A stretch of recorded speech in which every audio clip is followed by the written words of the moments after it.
Bien le bonjour les amis, bien le bonjour les abonnés de ma chaîne YouTube L'instant d'une escapade. Avant de lancer la deuxième partie consacrée au fort du Portalet, je tiens à remercier toutes les personnes qui ont partagé la vidéo, qui ont liké et qui ont déposé un commentaire. Au jour d'aujourd'hui, la chaîne est passée de 24 abonnés à 44 abonnés depuis la diffusion et le partage consacré au fort du Portalet. La première partie. Au jour d'aujourd'hui, voici la deuxième partie de cette vidéo. On va se retrouver en 1918, où le fort, devenu simple poste militaire au lendemain de la Première Guerre mondiale, la forteresse fut logiquement démilitarisée. Malgré ses efforts abandonnés et ses quartiers vides, le fort du Portalet demeurait la propriété de l'armée qui maintenait une présence sporadique. Les importants frais d'entretien que la bâtisse imposait se révélèrent gênants et dès 1923, c'est un ouvrier civil aspois, Étienne Bourdain, qui en assuma seul les petits travaux et le gardiennage. Donc voilà, tout ceci pour commencer, pour vous rappeler, voilà, comme j'ai dit dans la première partie, que ce fort à la base a été construit pour défendre cette fameuse route qui faisait le lien entre la France et l'Espagne, mais ce fort-là ne servit jamais à ça en fait. Il servait à beaucoup de choses, sauf à défendre cette fameuse route.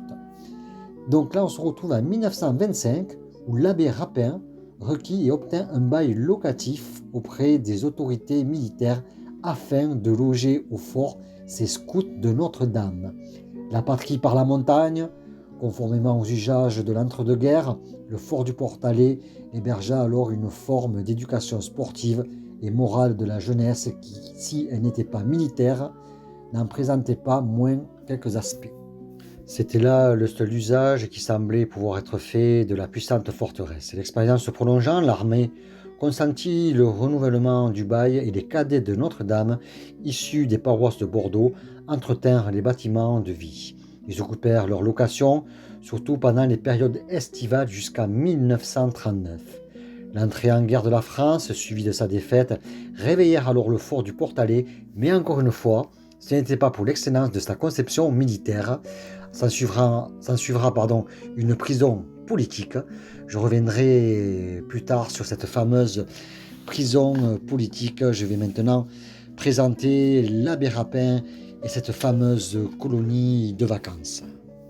Et voici le fameux abbé Rapin qui apparaît à l'image, désireux de former la jeunesse selon les principes du scoutisme, obtient de l'armée qu'elle lui loue le fort du Portalet en 1925. Le scoutisme, qui avait vu le jour en Angleterre au début du XXe siècle, était alors en plein essor. En portant son regard sur la forteresse, l'abbé Rapin y avait distingué deux avantages: la montagne qui enseignait les forts, et le casernement pour inspirer la discipline, tous deux convergeant vers l'amour solidaire de la patrie. Le projet des cadets de Notre-Dame offrait alors une issue raisonnable pour l'armée, car les jeunes allaient entretenir les lieux tout en leur conservant une destination acceptable. Les enfants venus de la Gironde y apprirent également la vie en montagne pendant les étés et l'entre-deux-guerres. Le fort fut alors partiellement aménagé pour accueillir les cadets dans les niveaux de casernement réservés autrefois à la troupe. Une chapelle précaire, que vous découvrez à l'image aussi, fut même dressée. Ils laissèrent un souvenir agréable dans la mémoire locale, car les cadets s'étaient insérés dans la sociabilité villageoise. Ils participaient aux processions paroissiales et tiraient des feux de Bengale au chemin de l'Amature lors des fêtes estivales. Nous allons maintenant parler du fait historique le plus marquant de ce fort du Portalet. Nous allons parler de la prison politique entre 1941 et 1942, avant d'aller découvrir les anciennes cellules par la vidéo. La montée des périls des années 30 et la guerre civile espagnole ne modifièrent pas l'abandon par l'État de sa fortification pyrénéenne. Paradoxalement, c'est la défaite de 1940 qui fit revenir le fort sous la lumière. Dès le 9 janvier, le général Chauvin, commissionné pour recenser les places fortes susceptibles d'enfermer des individus indésirables, avait remarqué les avantages de la place pour une telle politique. excepté pour l'hiver qu'il jugeait trop rude. Le 10 juillet, Philippe Pétain avait obtenu les pleins pouvoirs et mettait fin à la République. Pour mieux fonder son autorité, justifier l'armistice du 22 juin et les débuts de la collaboration, il souhaitait faire condamner par justice ses adversaires politiques et chercha une forteresse où les incarcérer. C'est ainsi que le contexte du procès des prétendus responsables de la défaite ressuscita le fort du Portalet. La place devait tenir au secret, reléguée sur une frontière éloignée, tenir à l'écart les journalistes et en particulier les presses libres des pays qui, comme les États-Unis, n'avaient pas encore rejoint le conflit. Les travaux de remise en service ne permirent cependant la détention qu'à partir de 1941, date à laquelle M. Pétain, Philippe, fit exécuter l'incarcération par autorité personnelle, sans aucun fondement de justice. Eh bien voyons. C'est à la radio le 16 octobre qu'il annonça que son conseil de justice politique disposait l'internement des cadres politiques de la Troisième République. Nul n'avait vu le moindre procès, bien évidemment. Pas même les condamnés, mais l'aménagement du fort du Portalet commença tout de même le 18 octobre. Au mépris de tout droit, Philippe Pétain avait donc ordonné l'arrestation et la détention de Léon Blum, Paul Reynaud, Georges Mandel, Édouard Daladier et Maurice Gamelin, élite politique de la Troisième République, régulièrement élue et aux commandes des gouvernements de la France des années 30. Les 4 premiers étaient des emblèmes de la France parlementaire détestée de Philippe Pétain.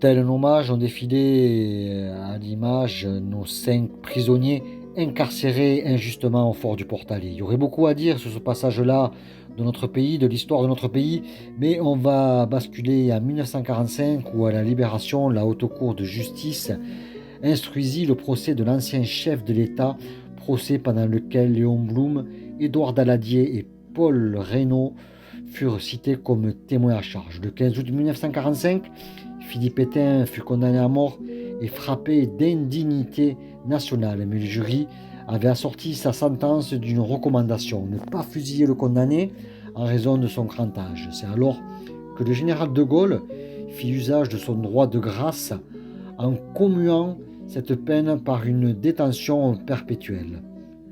Voulant faire accomplir une boucle à l'histoire, il fit détenir à son tour Philippe Pétain.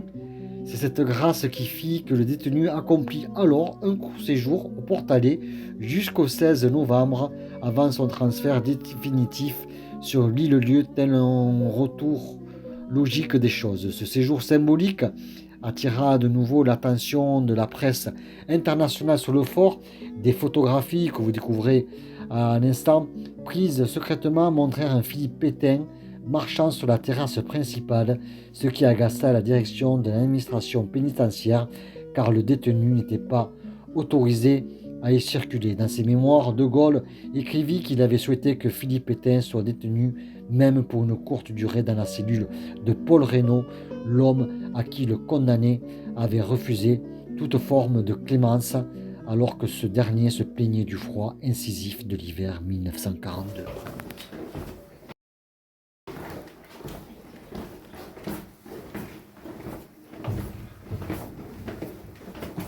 Attention le sol, on va le déformer quand vous arrivez. Attention au sol. Merci.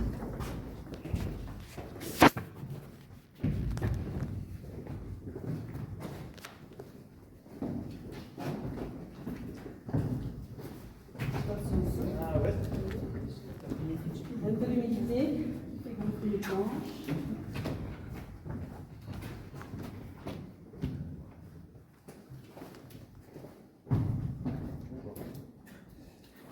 Quand les prisonniers arrivent, il faut mettre l'eau chaude et l'eau froide dans les cellules, mais il y a très peu de sources sur place. place. Donc ils vont capter l'eau dans le gave et avec un système de bébé hydraulique refaire monter l'eau. On voit encore un tuyau qui passe par une meurtrière pour venir alimenter les citernes. Donc si vous êtes passé sur la passerelle, il y a un petit bâti en bordure de gave. On le devine au milieu de la végétation, oui, vous avez pu le voir. Et si vous levez les yeux, vous avez un tuyau. Et c'est ce tuyau qui remplit ces citernes. Et sous notre pied, il y avait les douches.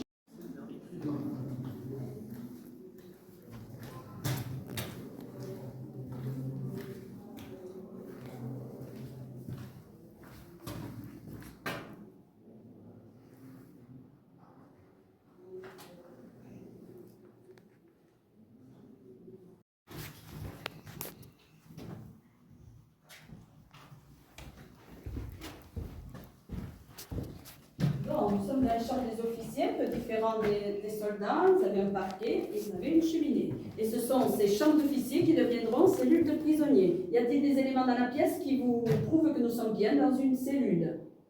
On trouve, non, des éléments. Oui, la porte, les barreaux derrière la fenêtre, déjà. Et puis la porte, elle est numérotée, numéro 6. Il y a un judas, un œilleton, pour que le gardien puisse épier qu'est-ce qui se passe. Et puis regardez le nombre de serrures, jusqu'à 3 serrures. Et ils avaient même rajouté un verrou.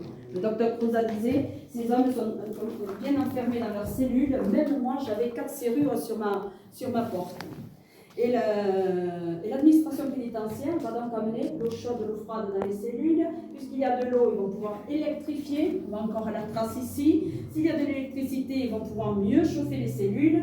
Et on voit sur la fenêtre les traces d'un radiateur. Ici, un petit peu, une cloison, un peu d'intimité pour les toilettes. Et qu'est-ce qu'on devine ici? La télé, le miroir, la tablette et le lavabo. Et ils vont rajouter un lit à sangle, un lit en fer, une armoire, un bureau et une chaise. Allez, on est parti. On attend pour le début de la visite guidée. On profite un peu, c'est un passage où on va passer ici tout à l'heure. Ça c'est une machine, car des machines ont été bien sûr impliquées dans la construction du fort.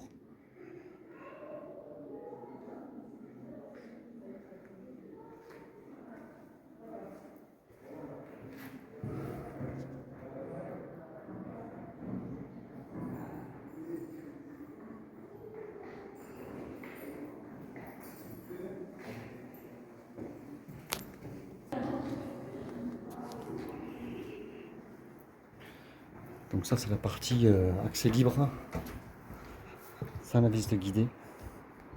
Ça c'est un puits de lumière, car il y a les puits d'eau, mais il y a les puits de lumière aussi. La nature fait bien les choses. Donc la porte qu'on a pu voir là en début de vidéo, c'est vraiment, j'ai posé la question, c'est vraiment une porte d'époque. Incroyable. 1870. Allez.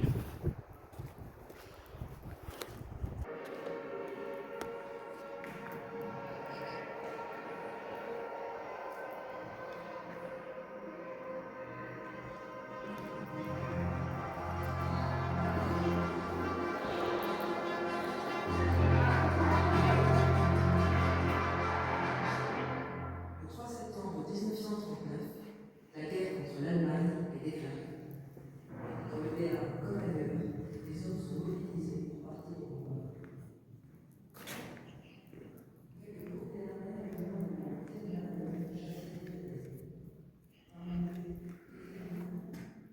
Ça c'est l'entrée d'une chambre, je pense, d'un dortoir. Car on peut voir noté 20 lits.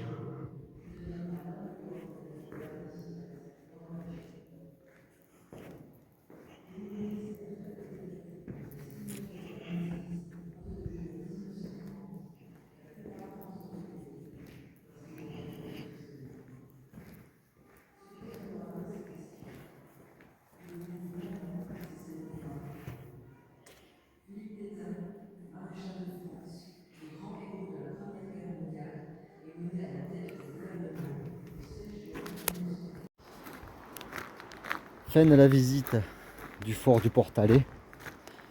Donc fin de la vidéo, ou pas. Je sais pas du tout comment je vais faire le montage. J'ai pris plusieurs séquences vidéo, des photos. On va voir tout ça.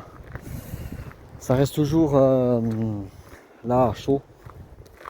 Ça reste toujours, comment dire, sensationnel et émotionnel de pouvoir pénétrer dans des lieux comme ça, remplis de mémoire d'hommes. Alors quand on parle de mémoire d'hommes, on parle de l'ensemble, on parle aussi des femmes. Mais il y a aussi des mémoires de femmes dans ce fort de Portalet, notamment la cuisinière, qui a nourri les hommes à travers les époques. Vraiment, vraiment une belle visite. Rentrer dans les entrailles comme ça, et puis surtout rentrer en profondeur et pénétrer dans l'histoire de notre pays. Ça remet les choses en place un peu. Et puis on se rend compte qu'en fait, quand on parle des histoires, il se passe toujours les mêmes choses à notre époque en fait, mais sous différentes formes. À une époque moderne. Mais il y a toujours les mêmes conflits. On se rend compte de ça en fait. Donc voilà. N'hésitez pas à partager, à liker, à vous abonner à la chaîne L'instant Escapade.